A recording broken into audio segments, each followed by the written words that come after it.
Good afternoon. Happy Labor Day. I appreciate everybody coming in on the holiday. This is an exciting week for us. We're looking forward to hosting Washington State 3:30 in High Point Solutions Stadium. Should be a great crowd, a crowd that I know is going to do everything they can to affect the game.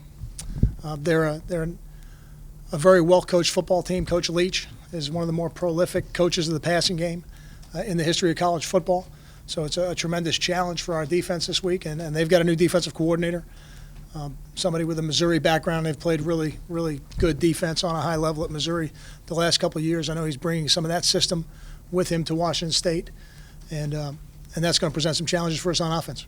Questions? Did you name Chris Laviano as a starter, or is that a week-to-week thing? Chris Laviano is our starting quarterback. Is that a week-to-week thing, or is that? The only thing that I'm focused on right now is being 1-0 this week. What went into the decision to make him the starter over Redding? The body work. Yeah, they thought, that this process went longer than I expected it to. Yeah, as I said, Saturday after the game, I didn't anticipate it going this long. But what it did do for us was provide a large body of work, 2 scrimmages, an actual game where we could watch them play in the stadium, and all those things factor into it. What was Hayden's reaction when he got the news? Any player who's a competitor is going to be disappointed. So that's not surprising to me, but Hayden's a great teammate and somebody that also understands he's very close to being the starting quarterback, and those things can happen real quick. So he'll be ready. Well, we're fortunate that we've got 2 guys on our team right now that played at a high level in a college football game. That's exciting for me. I know it's exciting for the staff, and it's exciting for the players in that locker room. I guess the question is, what could he have done in this competition? It's not about what more anybody could have done. Ultimately, I got to look at the body of work and make a decision based on what gives our team the best opportunity to be 1-0, just like we do at every position.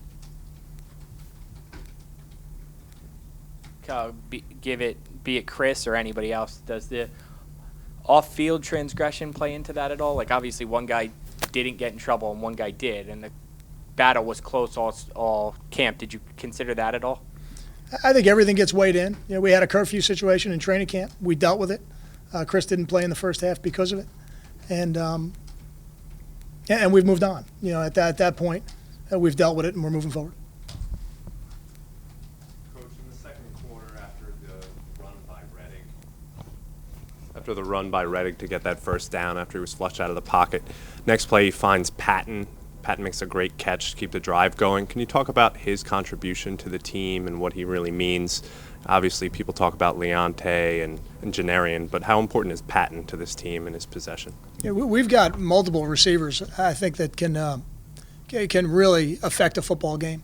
Andre did a phenomenal job. Andre was our player of the week on offense. He was our Axe player of the week, partially because of some of the catches he made, partially because of his impact in the run game with how physical he was, blocking corners, blocking safeties. And ultimately, we had some other people that maybe could have gotten that award, but I love the way he started the game. From the very first play, he was trying to impose his will on the opponent.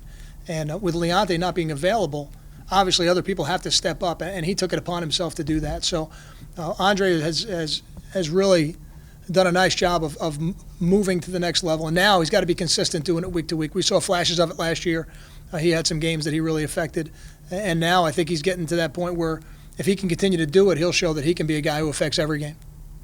Do you plan on playing both quarterbacks on Saturday? Chris is the starting quarterback right now, and I don't want any player in our program looking over their shoulder worried that they would be pulled out of a game because they made a mistake. So, right now Chris is the starting quarterback.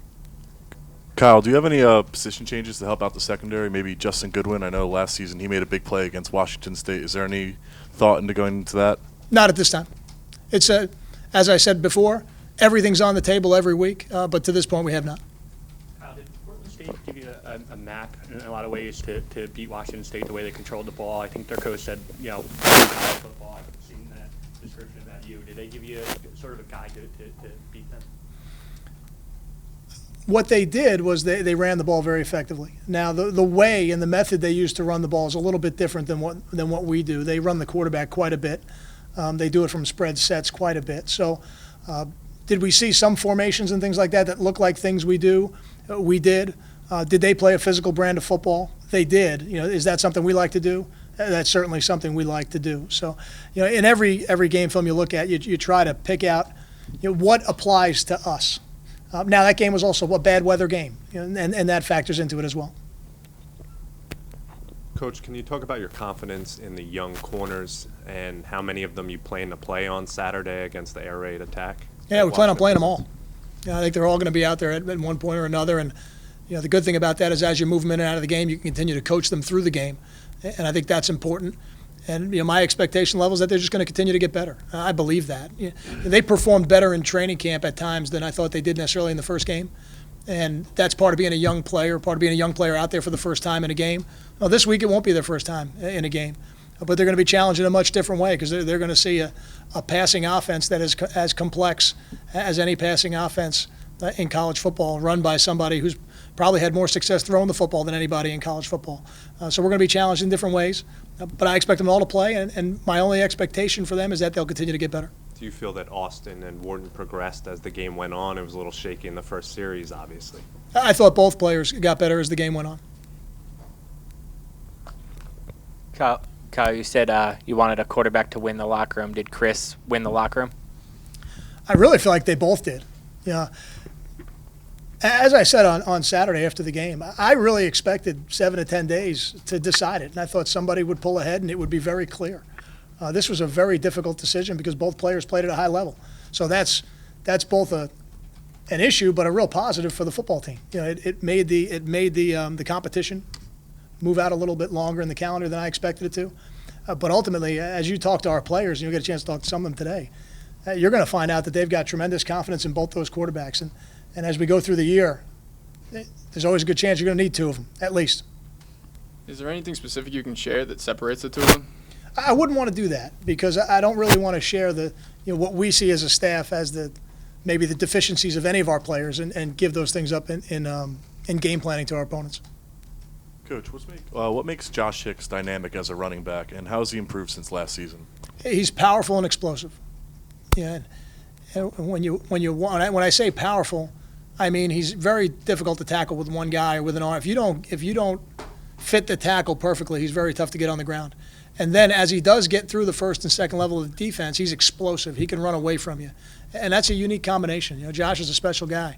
What was the second part of the question? And how has he improved since last season? I just think he's a more experienced player. Very talented runner. Running back's a position I think you can affect a football game at an early stage of your career. Josh did that last year for us. Robert Martin did that. We've had other players do it before. But now he's got more experience.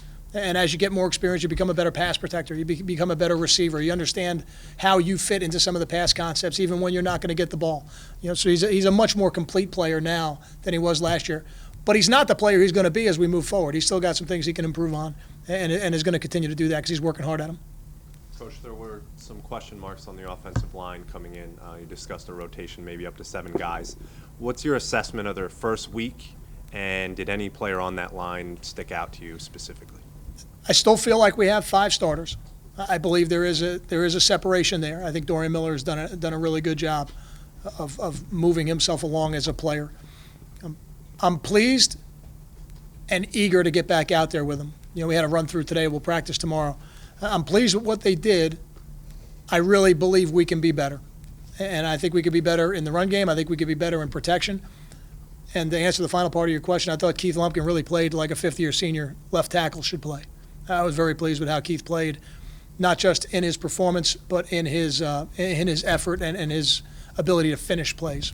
Does he get a sticker on his helmet for the fumble recovery? It's not necessarily a sticker on the helmet, but it's a big play in the game. We have not in the past put stickers on helmets for that kind of stuff. When you obviously the schedule, the games are made long in advance, but for your young secondary, the air raid offense, you said Mike Leach, prolific passing coach. Is this almost, do you look at it as you wish your young secondary was more eased into it, or is there something you like about just here's the toughest offense you're ever going to face, basically? I don't look at it either way. I look at it as, hey, this is the team on our schedule. This is the group that we've got scheduled to play.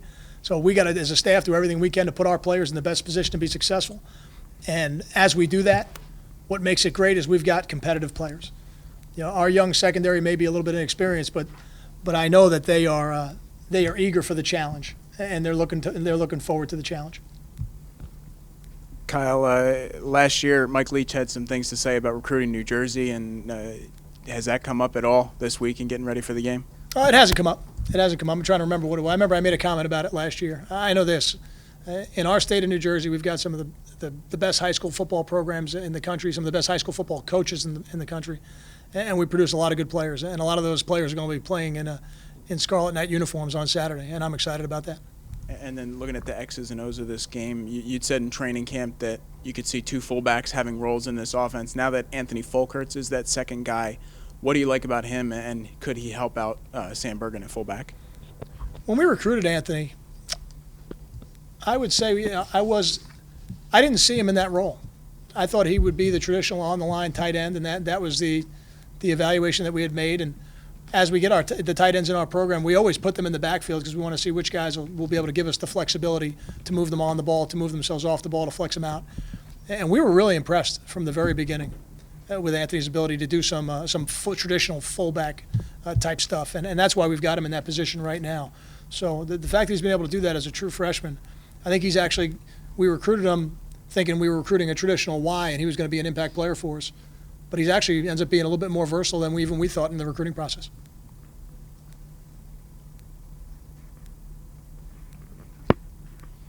I know teams change from year to year, but obviously they're running the same offense. How much does last year's matchup help you guys? Do you see similarities when you look at their first game to what you know from last year? They ran the ball more in their first game. There was a little bit more of a commitment to running the football. I don't know if that was based on the elements that they were dealing with, or if that is going to be something that will continue. You certainly see them as a pass-first offense, just traditionally with what they've done, and they have quite a few players. They have over 10 players on their offense who've played significant time who return. So it's very much a veteran group. Coach, have you had any contact with the players dismissed from the program since their dismissal? I have not.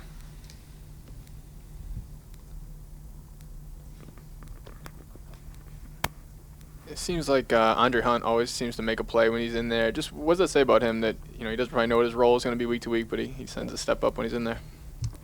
He knows what his role is going to be. He may at times play a little bit more in base than maybe what he anticipates, but I think he knows what his role is. And for every player in the program, they have to be ready when called upon. To his credit, Andre does an excellent job of preparing every week.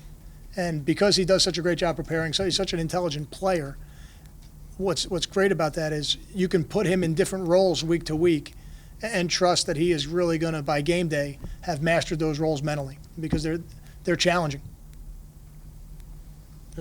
Thank you.